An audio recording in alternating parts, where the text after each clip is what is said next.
दोस्तों, मेरा नाम प्रेम सिंह है। आज मैं आपको पढ़ाऊंगा डीसी थ्योरी।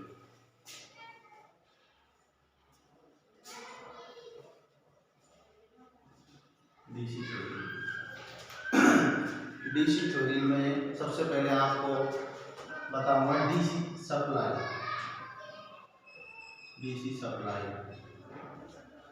वह विद्युत धारा जिसका वोल्टेज और धारा दोनों एक साथ चलते समय के साथ में उसे डीसी धारा बोलते हैं। डीसी धारा के बाद आता है परिपथ।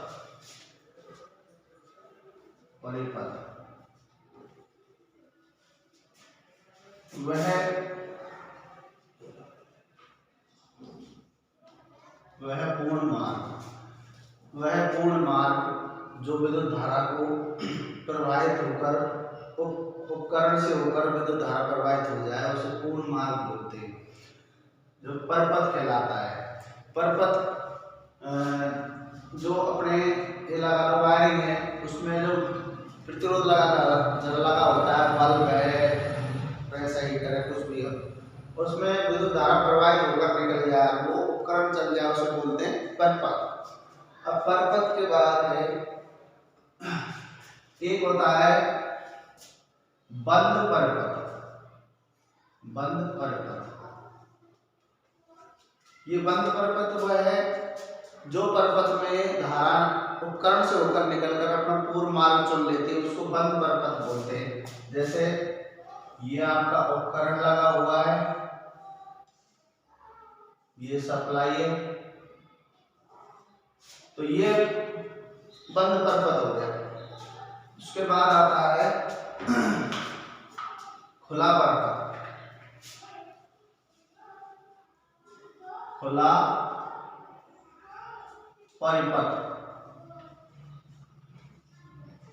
खुला परिपथ जो परिपथ की धारा का मार्ग अवरुद्ध हो, कहीं से टूटा हो, उसे बोलते हैं खुला परिपथ। जैसे ये सप्लाई का स्रोत है, यहाँ से ये टूटा हुआ है, यहाँ पर लैंप लगा हुआ है, ये अपना सप्लाई का मार्ग है, तो ये हो गया खुला परिपथ, ओपन सर्किट। इसको ओपन सर्किट बोलते हैं। उसके बाद होगा तीसरा है शॉर्ट सर्किट।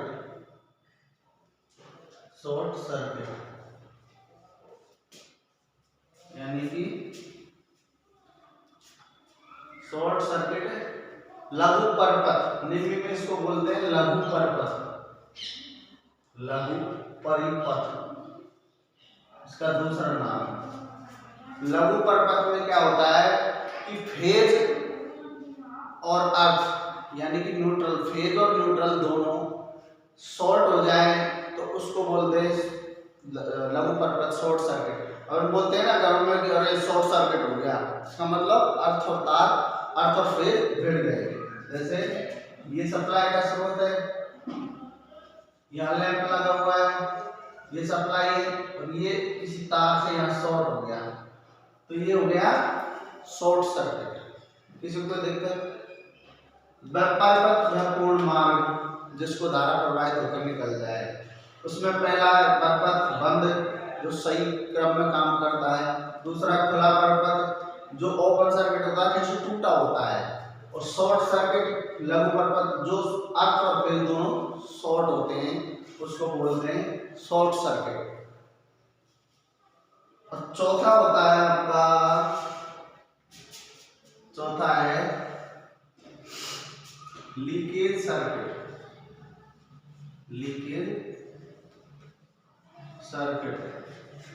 लीकेज सर्किट उसको निम्न बोलते हैं क्षरण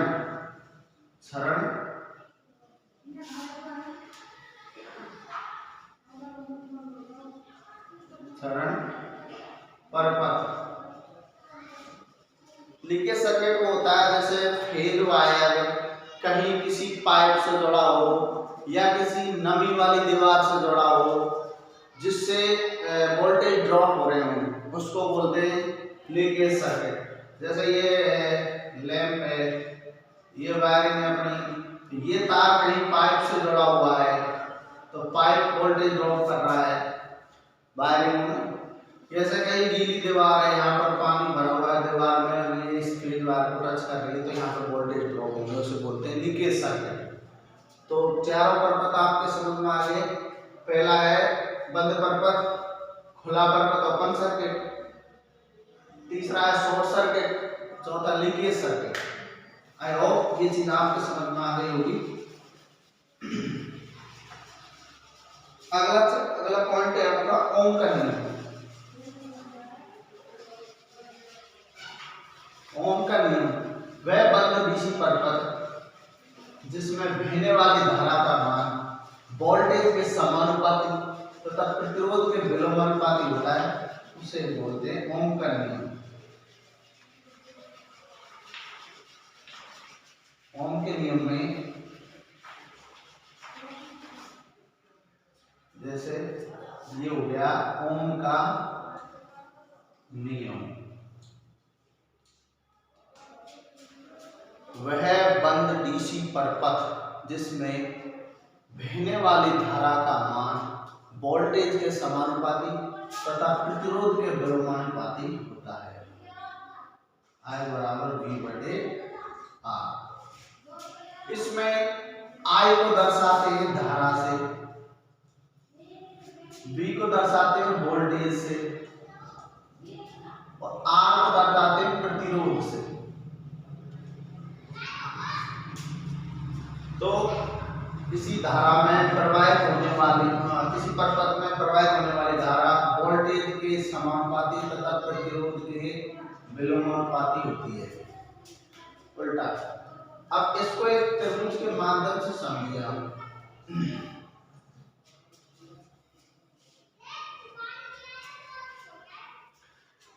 ये हो गया वोल्टेज, ये हो गई धारा, ये हो गया प्रतिरोध। जैसे कोई आपसे पूछ ले I का मान ज्ञात करना है तो V बटे R, और R का मान पूछ ले तो V बटे I, और V का मान पूछ ले तो I इंटू R। वोल्टेज का I इंटू R और R का पूछे प्रतिरोध का मान तो वोल्टेज बटे धारा। ये होता है ओम का नियम। समझ में आ रहा है? किसी बंद डीसी परपथ में बहने वाली धारा का मान वोल्टेज के समानुपाती तथा प्रतिरोध के विलोमानुपाती। इसको ऐसे भी कह दो कि किसी बंद डीसी परपथ का प्रतिरोध मान वोल्टेज के समानुपाती तथा धारा के विलोमानुपाती होता है। ओम का नियम हो गया।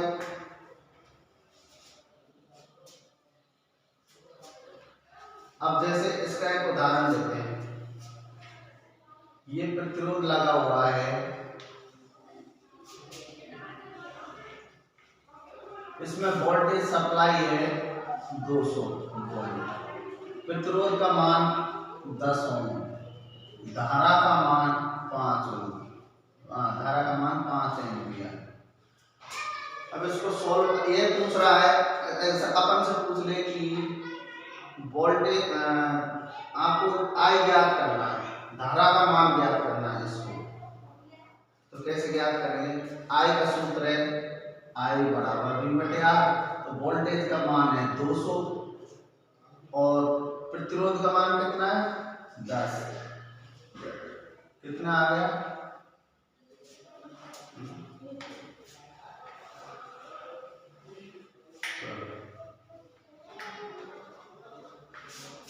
आई बराबर V बटे R और वोल्टेज का मान 200, प्रतिरोध का मान 10 ओम, तो धारा कितनी होगी 20 एम्पीयर। ये उदाहरण, इससे आप समझ गए होंगे कि ओम का नियम क्या है। बहुत ही सरल है, इजी है। ओम का नियम डीसी परपथ में लागू होता है।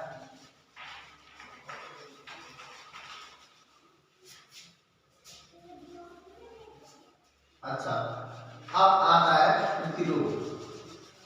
प्रतिरोध वह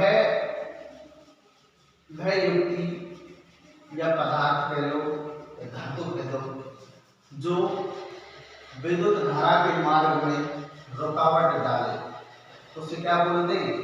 प्रतिरोध, प्रतिरोध, प्रतिरोध। धारा के मार्ग में रुकावट डालना,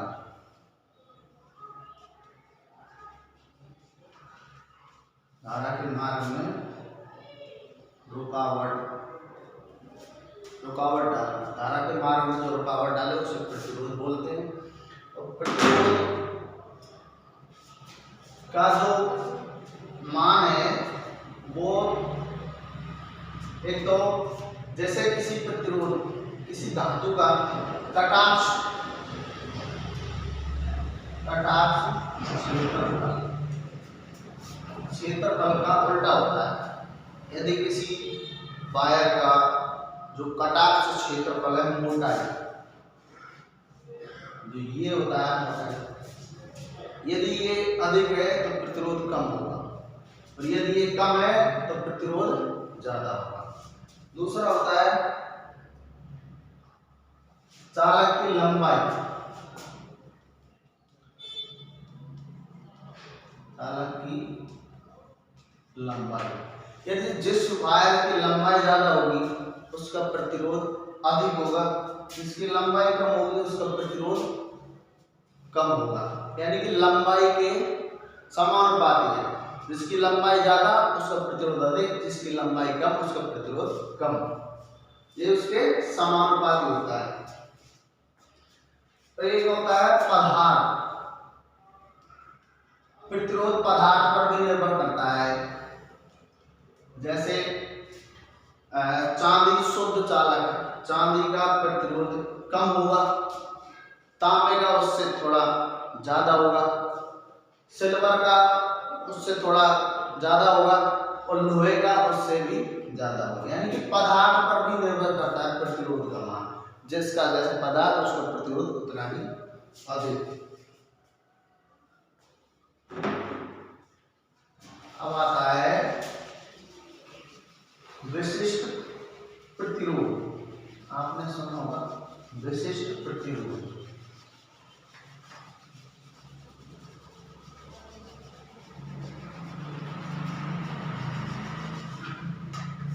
विशिष्ट प्रतिरोध,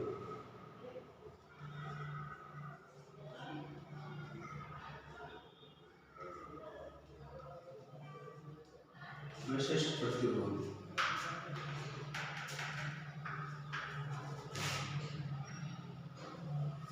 विशिष्ट प्रतिरोध को प्रतिरोधकता बोलते हैं, प्रतिरोधकता।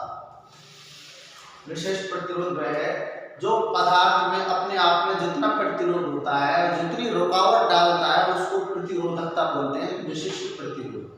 इसका मतलब हम समझ गए विशिष्ट प्रतिरोध किसे कहते हैं। विशिष्ट प्रतिरोध के बाद में आएगा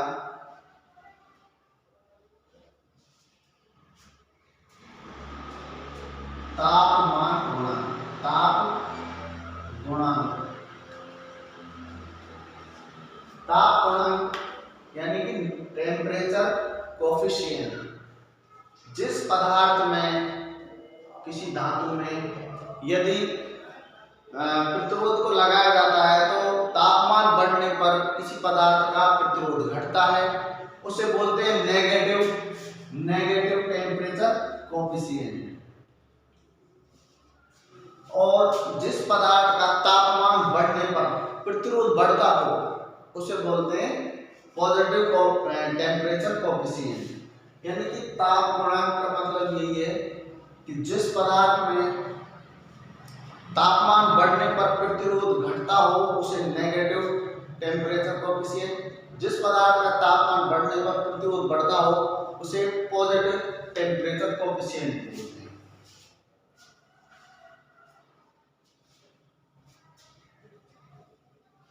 अब आता है अपना चालक।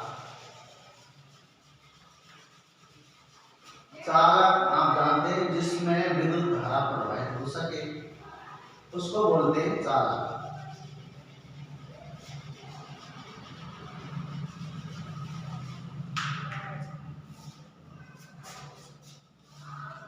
चालक जो विद्युत धारा में सुगमता प्रदान करे, चालक जो विद्युत धारा में सुगमता सरलता प्रदान करे उसे चालक बोलते हैं। और चालक जैसे वायर हो गया, कंडक्टर, जो भी है चालक कहलाता है। अब आता है श्रेणी क्रम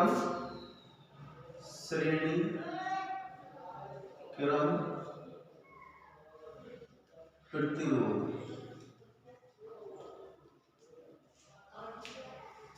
श्रेणी क्रम प्रतिरोध जैसे किसी पर पथ में ये प्रतिरोध लगे हुए हैं, इसे बोलते हैं श्रेणी क्रम प्रतिरोध। जैसे ये 5 ओम हो गया, ये 5 ओम हो गया। प्रतिरोध का मात्रक होता है ओम। श्रेणी क्रम प्रतिरोध में एक प्रतिरोध का प्लस दूसरे प्रतिरोध के माइनस से जुड़ा हो उसे श्रेणी क्रम प्रतिरोध कहते हैं। जैसे इसका प्लस है, ये माइनस, इसका प्लस, ये माइनस, अभी प्लस माइनस जोड़ रहे हैं, इसका मतलब ये श्रेणी क्रम। तो श्रेणी क्रम प्रतिरोध ज्ञात करने का सूत्र है RT बराबर R1 प्लस R2।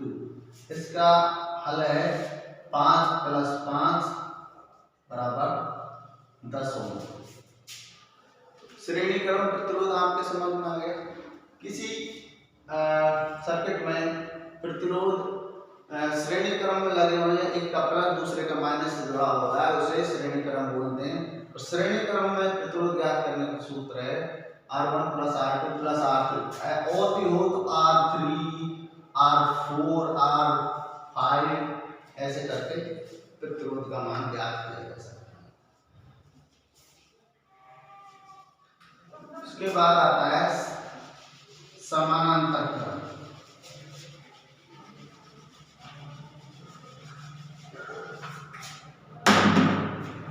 ये तो श्रेणी क्रम हो गया R1 plus R2 plus R3। होता है समांतर क्रम। समांतर क्रम प्रतिरोध का समांतर क्रम। यदि किसी प्रतिरोध परपथ में समांतर क्रम, यदि किसी प्रतिरोध सर्किट में स्वतंत्र रूप से प्रतिरोध को प्लस और माइनस मिले उसे समांतर क्रम प्रतिरोध बोलते हैं। समांतर क्रम की श्रेणी में आता है। तो जैसे इसका हो गया 10 ओम, इसका हो गया 10 ओम, तो 1/RT बराबर 1/R1 प्लस 1/R2। तो इसका हल है 1/10 प्लस 1/10 बराबर लघुत्तम ले लो 10।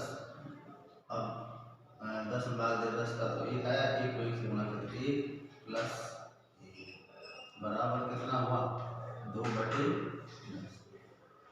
और 10। अब 1/RT बराबर 2/10, इनको वज्र गुणा करेंगे तो क्या आएगा RT बराबर 10/2 5 ओम आएगा। समांतर क्रम में ये सूत्र है। समांतर क्रम में यदि प्रतिरोध स्वतंत्र रूप से प्लस मिले और स्वतंत्र रूप से माइनस मिले उस परपथ को समांतर क्रम बोलते हैं। इसमें एक लॉजिक बताता हूं आपको, परीक्षा में बहुत जल्दी आप हल कर सकते हो। जैसे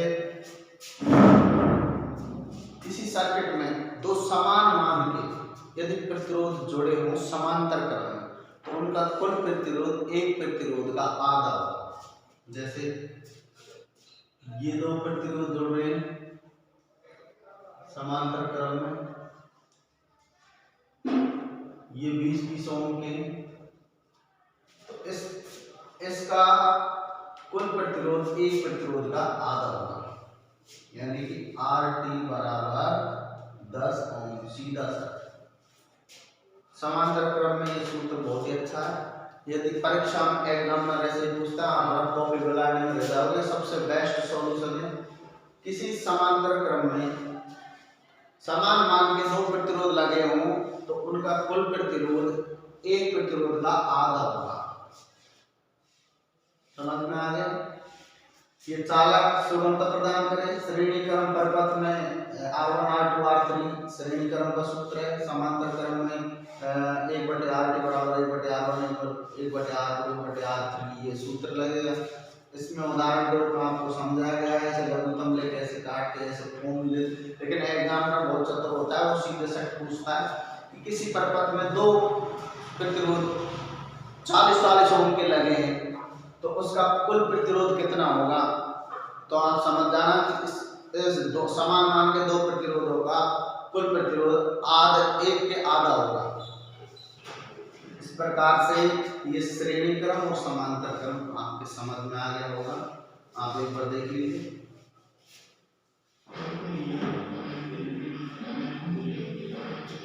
चालक सुगमता प्रदान करता है। श्रेणी क्रम प्रतिरोध में R1 R2 R3 इस तरीके से सूत्र लगेगा। समांतर क्रम में 1/RT बराबर 1/R1 प्लस 1/R2 इस तरीके से लघुत्तम निकाल के इसका 5 ओम आया है। और यदि समान मान के 2 प्रतिरोध समांतर में लगे हों तो उसका कुल प्रतिरोध एक प्रतिरोध का आधा होगा। That's right.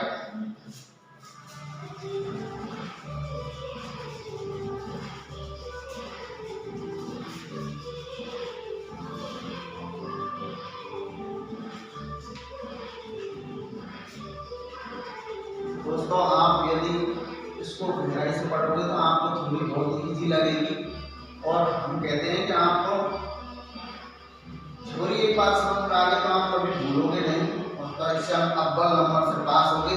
यही रीजन है विद्युत विभाग में, खासकर ये रीजन है कि जिसको थोड़ी अच्छी तरीके से आती है, कंप्लीट आती है, तो आराम से बिजली विभाग में भर्ती हो सकता है। इसका जी का जान का उदाहरण मैं खुद हूँ। मैं भी अपने बिजली बोर्ड में इसी थ्योरी के दम पर लगा हूँ। दोस्तों मुझे उस टाइम पर कंपटीशन का कुछ भी नहीं आता, सिर्फ थ्योरी आती थी, उसके बल पर ही मैं लगा हूँ।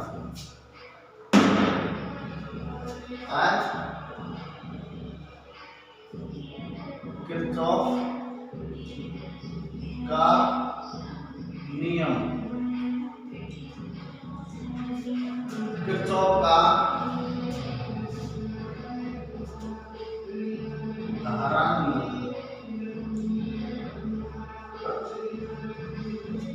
किरचॉफ का धारा नियम किसी संगम या नोड पर आने वाली धाराओं का योग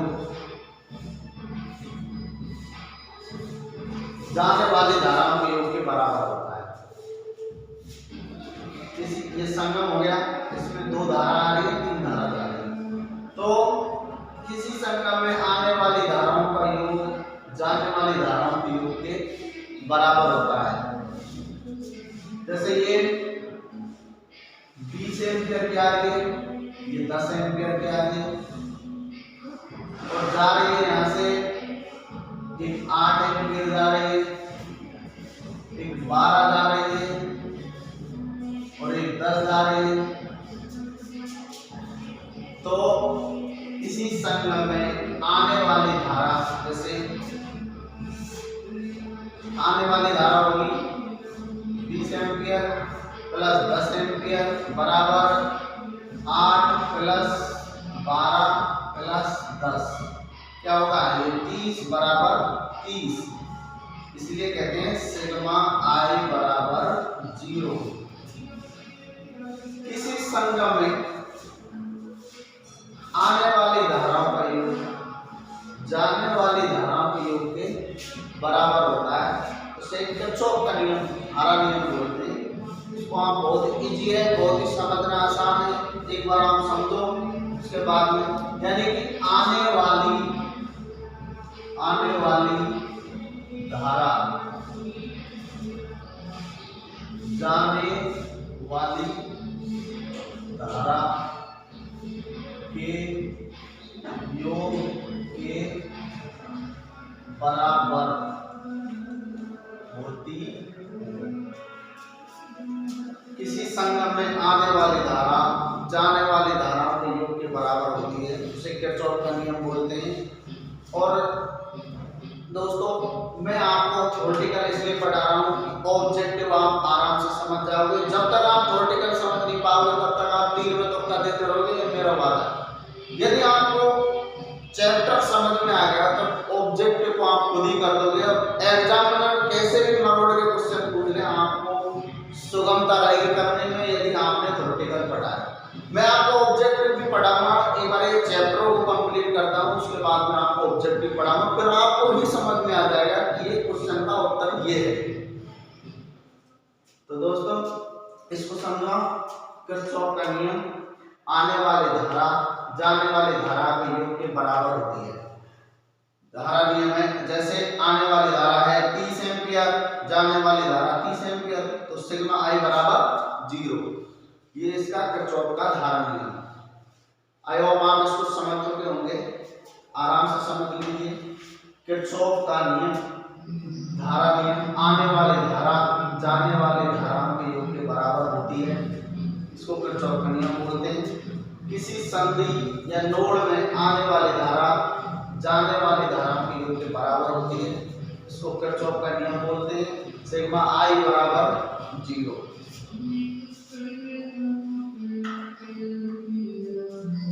समझ गए होंगे इसको। अब आता है विद्युत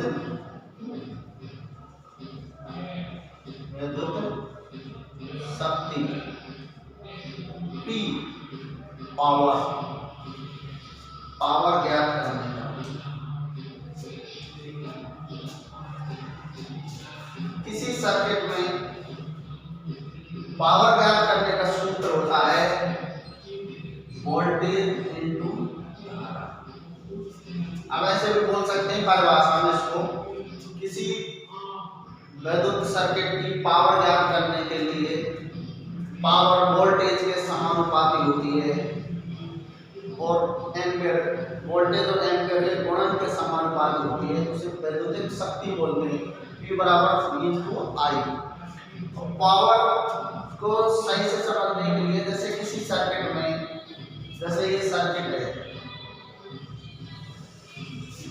इसमें P ज्ञात करना अपन को पावर, जैसे इसकी 200 वोल्टेज आगे सप्लाई और इसकी धारा का मान है 10 एम्पियर, तो इसकी पावर ज्ञात करने का तरीका है, जैसे 200 इंटू 10 बराबर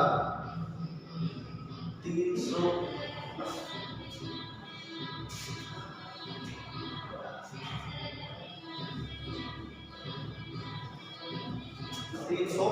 वाट। इसकी पावर ज्ञात करने का सूत्र। अब जैसे इसको आप समझिए, जैसे यदि आपके पास वोल्टेज नहीं है, प्रतिरोध का, जैसे कि आपके पास वोल्टेज नहीं है तो प्रतिरोध का पावर का मान ज्ञात करने के लिए ऐसे भी कर सकते हैं, P बराबर I स्क्वायर इंटू R। एक सूत्र हो जाएगा पावर का, P बराबर V बटे R, P बराबर V स्क्वायर बटे R। इन सूत्रों से भी इसकी जो मात्रा होती है वाट में होती है, पावर की, वैद्युतिक शक्ति, पावर, वोल्टेज और धारा के गुणन के समानुपाती होती है, और इसका जो मात्रा होता है वाट होता है, और पावर को हम तीनों सूत्रों से निकाल सकते हैं। P बराबर V इंटू I, V बराबर I स्क्वायर इंटू R, और P बराबर V स्क्वायर बटे R। तो ये चीज आपको समझ में आ गई होगी।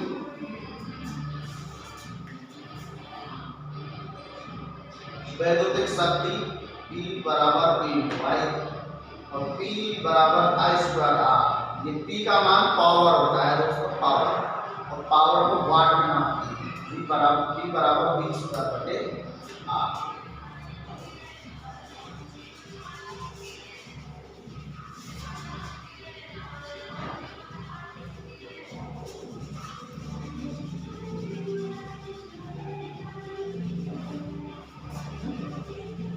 दोस्तों आप इसको अच्छी तरीके से अध्ययन करो, धीरे धीरे मैं पढ़ाता हूँ, ऐसे आपको एकदम आइडिया बिल्कुल सरल लगने लग जाएगी इलेक्ट्रिशियन वालों के लिए। जो अपने आप को हुआ समझते हैं इलेक्ट्रिशियन को, वो एक बार देखें, इसको चैप्टर को पढ़ें, आपको अच्छा लगेगा। साथ में मोटिवेट भी करते रहे मुझे, लाइक शेयर कमेंटमेंट, जिससे क्या है मुझे हौसला मिलेगा, मैं आपको पढ़ाता रहूँगा और अच्छा ज्ञान देने की कोशिश करूँगा। अभी ये सेटअप नया है दोस्तों, धीरे धीरे आपके लिए बहुत अच्छी तरीके से पढ़ाने लग जाऊँगा। मेरा व्यवस्थाएं कम है, कहने का मतलब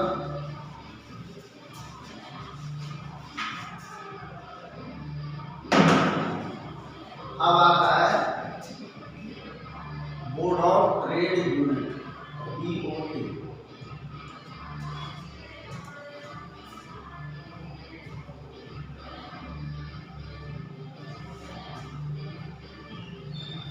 बोर्ड ऑफ ट्रेड यूनिट, जैसे कि अपने घरों में बिजली चलाते हैं तो एक यूनिट, ये पूछ रहा है एक यूनिट कितने होती है। एक यूनिट का मतलब होता है 1000 वाट। एक यूनिट का मतलब 1000 वाट।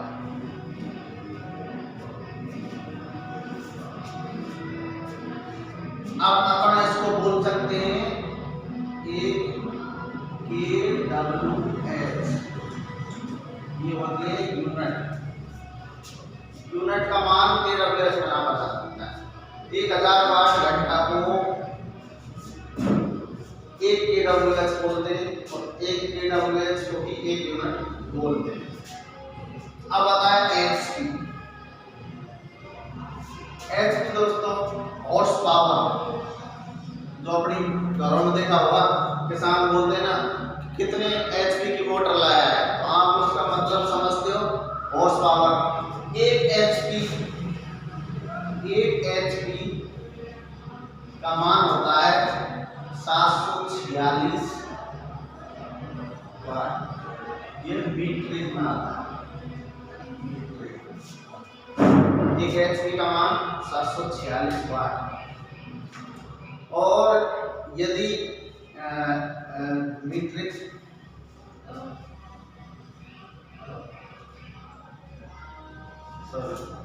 ये होता है ब्रिटिश।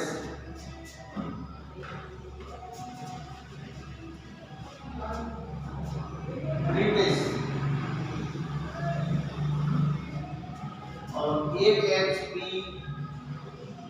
735.5 वाट, ये होता है मीट्रिक।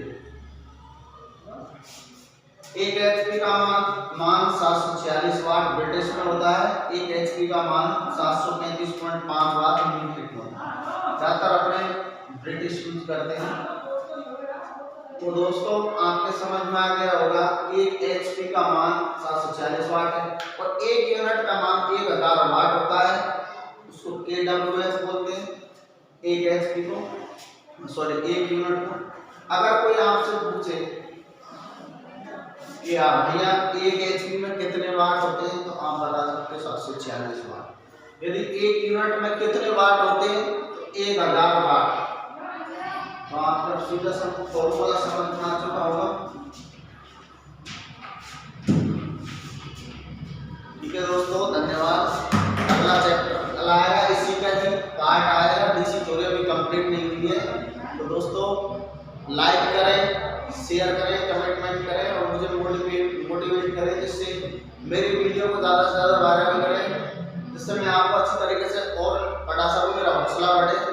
धन्यवाद दोस्तों।